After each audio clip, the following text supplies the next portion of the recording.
7 বছরের ভালোবাসার সম্পর্ককে আনুষ্ঠানিক রূপ দিলেন দক্ষিণী তারকা বিজয় দেবরাকোন্ডা ও রাশমিকা মান্দানা। রাজস্থানের ঐতিহাসিক শহর উদয়পুরে বৃহস্পতিবার সকাল প্রায় 10টা 10 মিনিটে পরিবার ও ঘনিষ্ঠদের উপস্থিতিতে সম্পন্ন হয় তাদের বিয়ের আনুষ্ঠানিকতা। কয়েকদিন ধরেই জাঁকজমকভাবে প্রস্তুতি চললেও অনুষ্ঠানটি ছিল একান্ত ব্যক্তিগত। বিজয় ও রাশমিকার প্রথম একসঙ্গে কাজ গীতা গোবিন্দম সিনেমায়। এরপর ডিয়ার কমরেডে তাদের রসায়ন দর্শকের হৃদয় জয় করে। পর্দার সেই সখ্যই ধীরে ধীরে রূপ নেয় বাস্তব জীবনের সম্পর্কে। বিজয় দেবরাকোন্ডা সারা দেশে পরিচিতি পান অর্জুন রেড্ডি সিনেমার মাধ্যমে। অন্যদিকে রাশমিকা জনপ্রিয়তা পান পুষ্পার মতো সফল ছবিতে অভিনয় করে।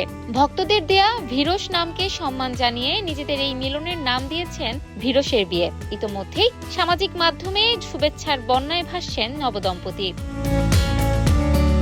তবে এর মধ্যেই ভাইরাল হয়েছে বেশ কিছু এআই নির্মিত ভুয়া ছবি। এ বিষয়ে ভক্তদের সতর্ক থাকার আহ্বান জানিয়েছেন সংশ্লিষ্টরা। আনুষ্ঠানিক ছবি ও ভিডিও প্রকাশের অপেক্ষায় রয়েছেন অগণিত অনুরাগী। এদিকে তারকা জুটির বিশেষ দিনে শুভেচ্ছা জানিয়েছেন ভারতের প্রধানমন্ত্রী নরেন্দ্র মোদী। প্রধানমন্ত্রীর কার্যালয় থেকে পাঠানো বার্তায় দুই পরিবারকে অভিনন্দন জানিয়ে নবদম্পতির জন্য শুভকামনা ও আশীর্বাদ জানানো হয়। বার্তায় উল্লেখ করা হয়, এই বিয়ে যেন তাদের জীবনে নতুন ও সুন্দর সূচনা হয়ে ওঠে এবং ভালোবাসা, পারস্পরিক শ্রদ্ধা ও দায়িত্ববোধের মধ্য দিয়ে তারা আগামীর পথ চলা এগিয়ে নেন।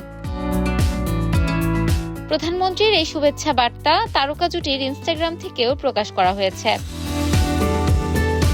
উদয়পুর রাজকীয় বিয়ের পর আগামী 4 মার্চ হায়দ্রাবাদে অনুষ্ঠিত হবে জাঁকজমকপূর্ণ রিসেপশন, যেখানে ইন্ডাস্ট্রির নামী তারকারা উপস্থিত থাকবেন। কয়েকদিন আগেই সামাজিক যোগাযোগ মাধ্যমে এক পোস্টের মাধ্যমে বিজয় রাশমিকা বিয়ের ঘোষণা দেন।